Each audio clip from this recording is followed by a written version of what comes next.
Hello, my name is Carrie Caudle, and welcome to Read Aloud with Miss Caudle. Today we are reading the book Squirrel and John Muir. Enjoy! Squirrel and John Muir by Emily Arnold McCully. Published by Farrar, Straus, Giroux.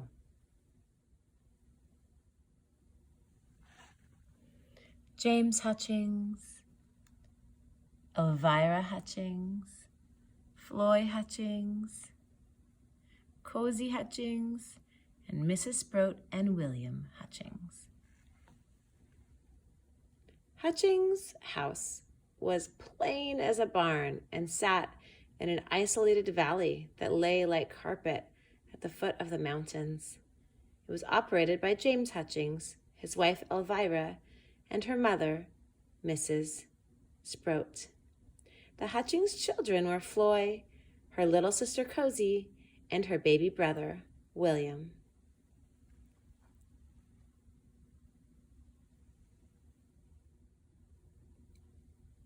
Floy was the first white child born in Yosemite Valley. She tore around it like a squirrel, so that was what they called her. Papa said Yosemite Valley was the most beautiful place on earth. Floy had never been anywhere else. Floy filled the hours by talking to the family's pet parrot, balancing on a plank by the woodpile, making mud pies, and capturing frogs.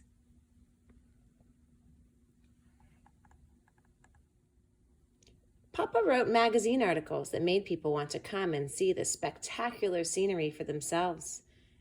They made the difficult journey on horseback to stay in the hotel and go on Papa's guided tours.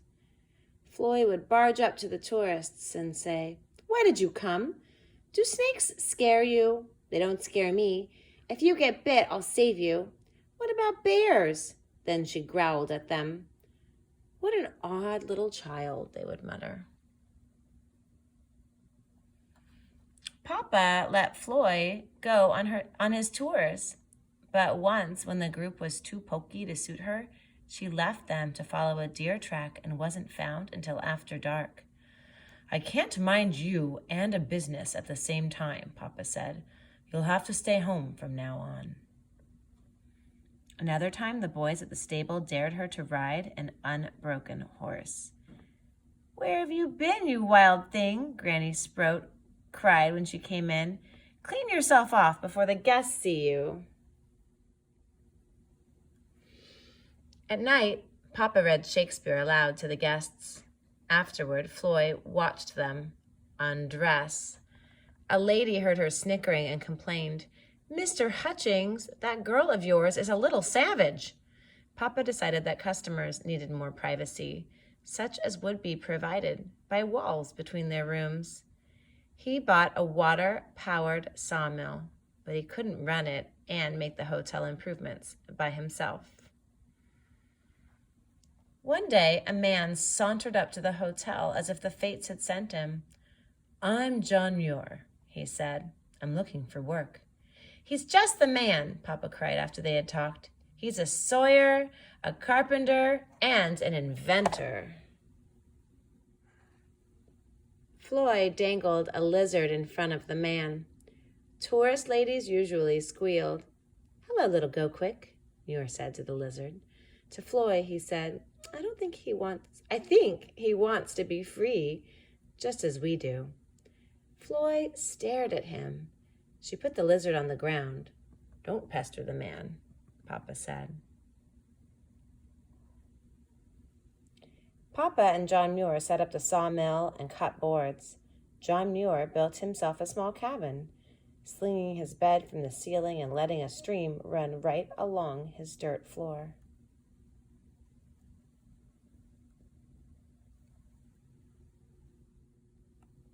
John Muir worked hard, but he took time to wander through the valley. One day, Floy followed him along the river. He waded into the current and stretched out on a rock. After a few minutes, Floy couldn't keep quiet. "What are you doing?" she called. "I'm finding out how it feels to be a river rock," he said. Rocks don't feel, she said. Maybe they do. We don't know how to ask them, he said. Floy asked, Are you crazy? John Muir laughed.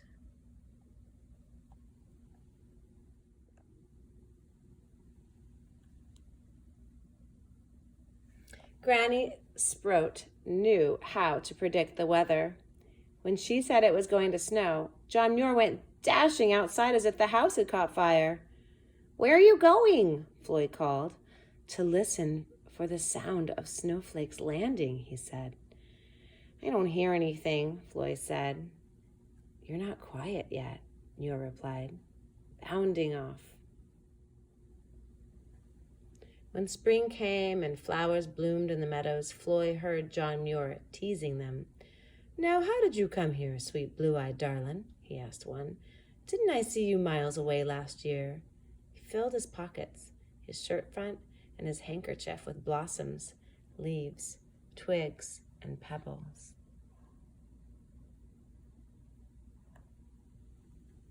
On a sultry afternoon, a thunderstorm blew up and made Little Cozy cry. Don't be frightened, John Muir said, soothingly. Storms are nature's glory. He pulled on his jacket. Are you going out? Floy asked. I want to hear the trees singing in the wind, he said. Floy watched him from the house as he shinnied up a tall tree and swayed back and forth like a bobolink on a reed. That man acts like an overgrown schoolboy, Papa said.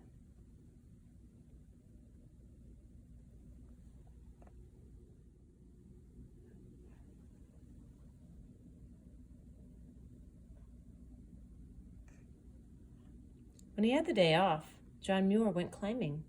Floy watched him skip up sheer rock faces until he was out of sight. Hours later, he came flying back down, arms and legs churning. What do you do up there? She asked him. I look, he said. Well, that's not anything, said Floy. John Muir fell to his knees. Look here, he said.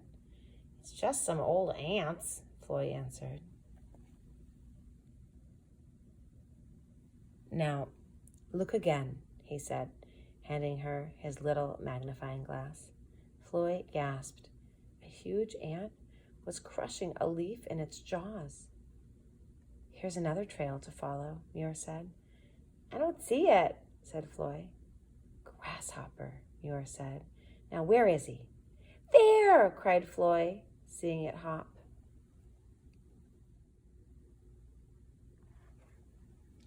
Floy was captivated. She used the magnifying glass to examine a bug clinging to the underside of a leaf and a dewdrop that seemed to hold the whole world. John Muir told her the names of animals, birds, and plants and how he listened for what they had to say. You've learned to see what's small and near, he said. Now we're ready to take in the mountains.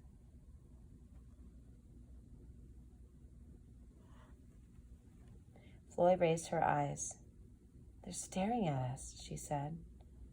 They're talking to us, Muir said.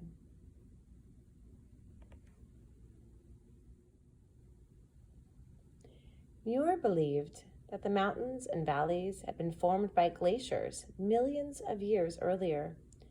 When he climbed them, he rose from ledge to ledge as if lifted by the clouds he called sky messengers. I'm looking for signs of that glacier ice, he said. They will prove that I'm right.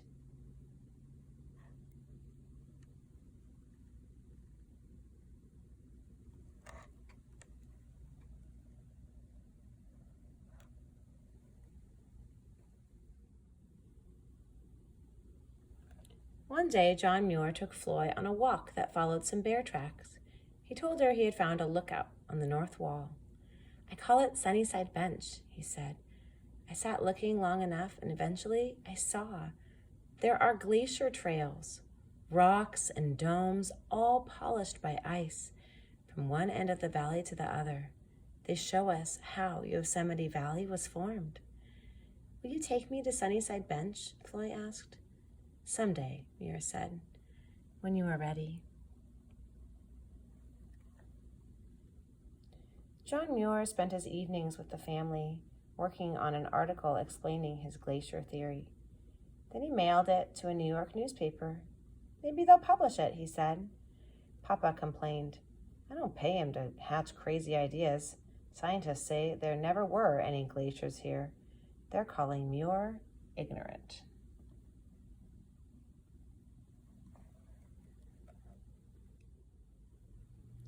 But pretty soon, some scientists were saying Muir was right about how Yosemite Valley was formed by glaciers. A batch of tourists showed up waving newspaper clippings and asking for the famous guide, John Muir. The ladies in the group simpered and gushed. Muir was so handsome, so poetic, his theory so fascinating. Floy thought they were silly. She expected John Muir to say he was too busy to guide them.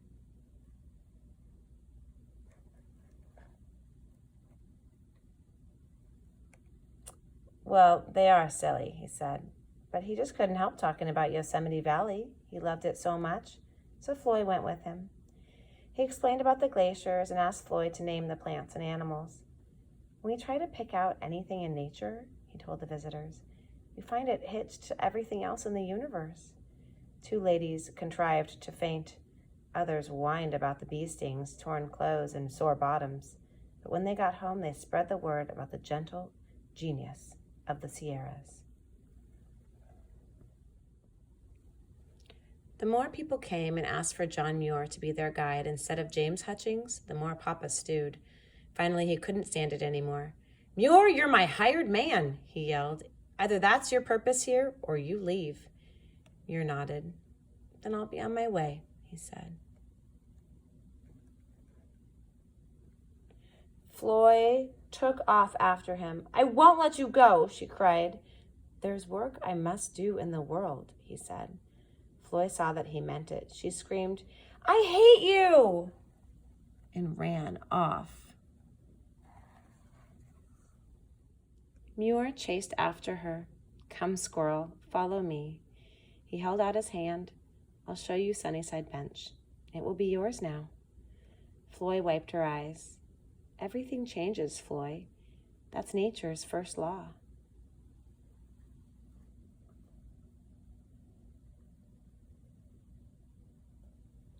On the way up, he sang Highland Mary and called out, "Squirrel, are you there?" every little while.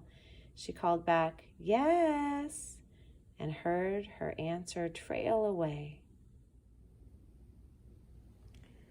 The valley lay below. It was the world, as far as Floy was concerned. Beyond in the mist was all the rest, where John Muir had come from and was going back to. "Now you know the way," John Muir said. "This is where you'll have your best thoughts, I expect." They sat for a long time. The sun sank to the horizon. They scampered down over the rocks, as sure-footed as a pair of mountain goats.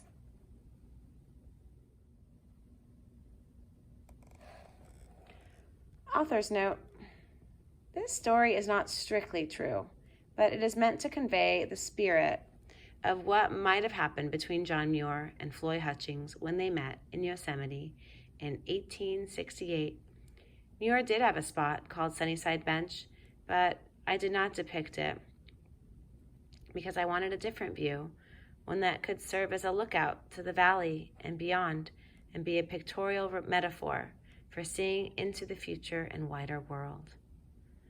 Muir was 30 and on a quest to discover laws of nature that he himself could live by, free from society's expectations and constraints. He'd fled his father's farm in Wisconsin, been to college at Madison, worked various jobs as a mechanic, inventor, and set off on a 1,000-mile walk and arrived in Yosemite from San Francisco almost by accident. Floyd's father, James Hutchings, provided a job that sustained Muir while he used every free hour to comb the valley walls for evidence that supported his then radical theory of glacial formation. Muir and the hotel keeper were at ironic cross purposes, as Hutchings' livelihood depended on attracting a tourist trade which Muir considered at best a nuisance and at worst a threat to the wilderness. Muir wanted most of all to be left alone to explore nature and his own soul. Mrs. Jean C. Carr, the wife of his favorite professor at the University of Wisconsin, had made herself his champion, recognizing before anyone else his stubborn and poetical brilliance. It was she who compromised Muir's freedom by sending great men to see him and by pestering him to publish his writings. Before long, he was famous, and the wider world had claimed him. Muir spent his long life climbing mountains and urging wilderness preservation on the American government and public in his books and articles. He was the first to oppose the westward expansionist movement's thrust to occupy the wilderness and make it useful. His advocacy helped create Yosemite National Park in 1890 from the much smaller state park of 1864. He also founded the Sierra Club. Yosemite was Muir's greatest stage and Floyd's home. She had spent one winter in San Francisco. At only 6, Floy was already a fierce, outspoken tomboy, determined never to grow up if it meant being a lady. Muir called her that tameless one and a little black-eyed witch of a girl, but he took pity on her, gently instructing her in the ways of nature as he saw them. His sweetness and high spirits broke through her glowering loneliness. Floyd carried her defiant ways into adolescence, flaunting flamboyance, fearlessness, and profanity. Almost as if she were the heroine of a tragedy, she was spared ever having to move outside the park or even growing up. She died at 17 on a climb, struck down by a falling boulder. That was Squirrel and John Muir. I really enjoyed this book because it showed me two very different people who both had a special connection with nature. No matter who you are, what your personality is like, take the time to be in nature, to appreciate nature, to notice nature, and then take a stand to help to protect nature. Take care of each other.